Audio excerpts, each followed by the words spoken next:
Hey, this is Heidi Dawson. If you love all things health and wellness and style of any kind, hang out here with me each week. I'm obsessed with never-ending improvement, and it's all in an effort to help each one of us live a wildly successful lifestyle. Subscribe today so you don't miss a thing. Hi, guys. Welcome to episode 447 of the Wildly Successful Lifestyle Podcast. Glad to be with you. Like one of my fitness instructors used to say, it's a great day to have a good day if you want to have a good day.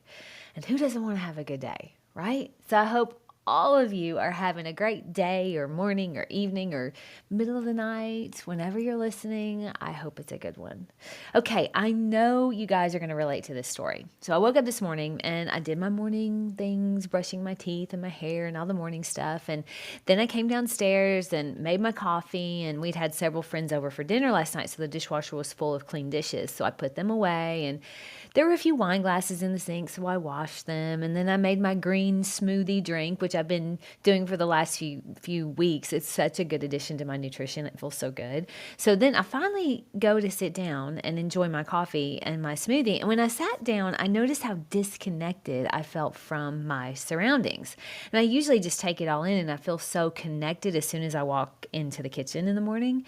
Our sunroom is floor to ceiling windows, and it's right off the kitchen. And there's just in every direction I can see trees, and that's it. It feels so welcoming. So I'm normally just appreciating this, but this morning I didn't feel connected to it. And I realized it was because from the moment I got up to just about that time when I was about to sit down to have my coffee, I had been completely in my head. I mean, I was totally not present with my surroundings.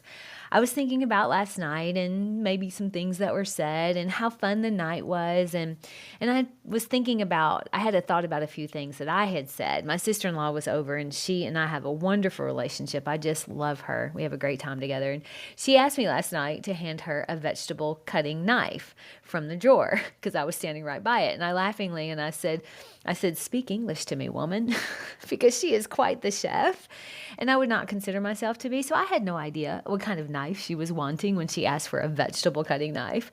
So she laughed, and I held up several different knives, and by the fourth one, I nailed it. But I replayed that in my head this morning, wondering if that had come off as kind of rude when I was just trying to be funny when I said, speak to me in English, woman. She didn't seem bothered by it at all. But here I am the next morning creating problems where there weren't any. And then there were a few other conversations I was mulling over in my head. It was a really fun night with no drama, but you wouldn't know that this morning. Not in my head.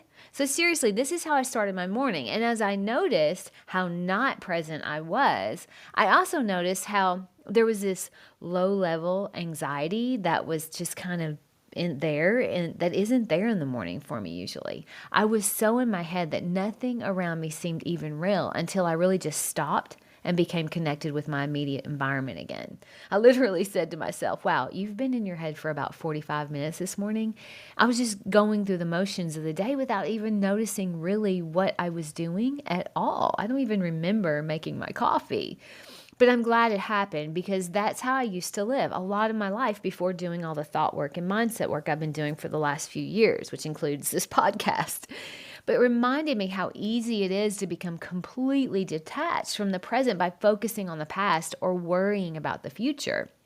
And none of what I was creating in my head was real, I'm sure of it.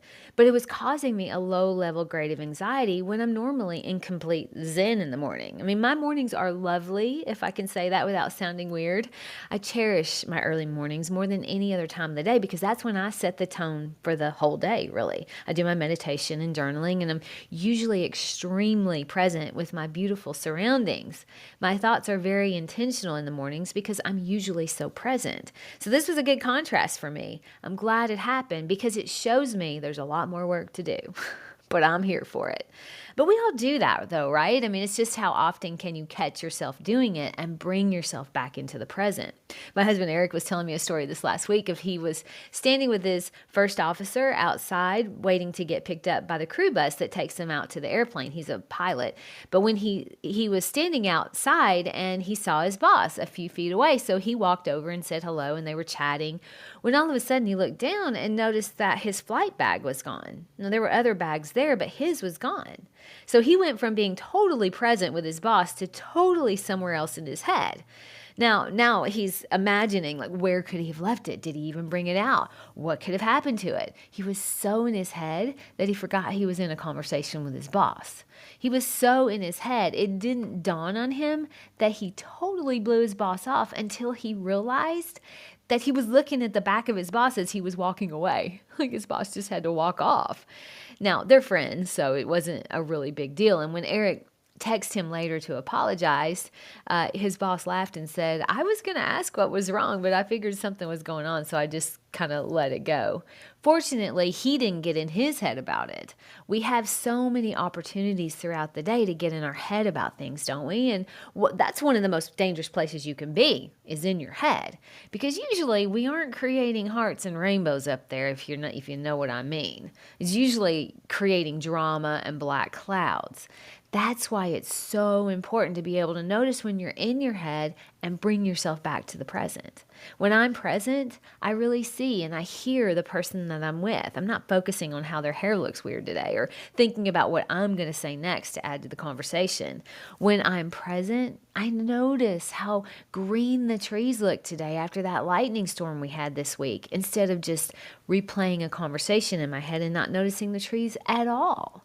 When I'm present, I actually enjoy the drive to wherever I'm going instead of wondering how I made it there because I don't remember the drive at all because I was in my head. When I'm present, I'm not in the past. I'm not in the future. In fact, I'm not in my head at all. I'm alert and I'm alive. And I notice my surroundings and I'm present with the people I'm with. My challenge to you today is to catch yourself at least once when you're totally in your head and bring yourself back to the present intentionally. In fact, if you could do it once each day this week, you'll notice you get better and better at it. You'll notice how much time you spend totally in your head. But the more you notice, the easier it will be to bring yourself back to the present. And the present, that's where the real stuff happens. So get out of your head this week. I love you guys. Share this with 3 people who you love to spend time with and you know they want to get out of their head. I love you. I'll talk to you in a few days. Don't forget to subscribe and share with your friends because we're just going to keep going bigger and better places together, and I love that about us. Talk to you in a few days.